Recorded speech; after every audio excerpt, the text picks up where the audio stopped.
Is the bill that you're proposing for religious freedom and not having a religious test for immigrants a reaction to Donald Trump's campaign and his comments? It's very much a reaction to what's going on in the presidential campaign. Donald Trump specifically, because he said he'd bar all Muslim immigrants. But we shouldn't forget Ted Cruz and Jeb Bush, who both said they would only let in Christian immigrants. What we're just trying to say is that your religion and your religious beliefs shouldn't be the deciding factor on whether you're granted admission or not. So if this were to become law, would it just kind of be a reinforcement of current law because there is no test right now? Yeah, no, there is no test right now, which is excellent. We just don't want there to be one.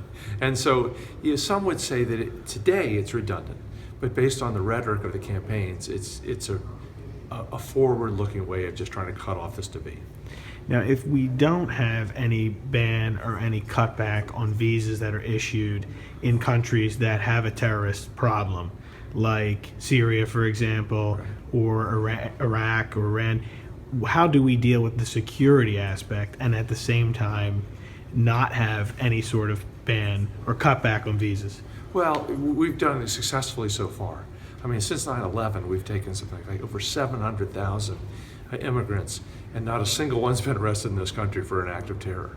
So we have right now, if you're a Syrian refugee trying to come here, it's incredibly difficult to get through the Homeland Security.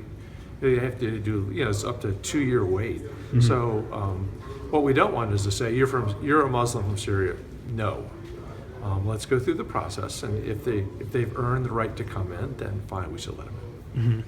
And then my last question for you would be, if you look at 9/11, for example, I just recently did a story on how the visa process, it was just the tourist visa process that the terrorists were able to get access to the United States, enter the U.S. by getting those tourist visas. Do you support any measures to tighten up the security in those areas, like Saudi Arabia even, for example, looking at 9/11, and as a way to prevent future attacks? Yeah, and I think we realized that 9/11 was a real misuse of the visa waiver program. And visa waiver generally is pretty strict, that although it's based largely on the percentage of the people who overstay. If that percentage is really low, the country can qualify for visa waiver. But what we've done since the Paris attacks and other places is, and the rise of ISIS, is to really ratchet it up if they're coming from one of the 5 or 6 countries, Yemen, Syria, that we consider really to be problematic. So are there any countries in the Middle East you would support a visa waiver program for? I don't know the statistics right now. I don't think we should automatically rule them out. But because there may well be some of the Emirates or something where it made sense. Mm-hmm. But again, the visa waiver is about overstaying, but also has to be merged with the Homeland Security background checks.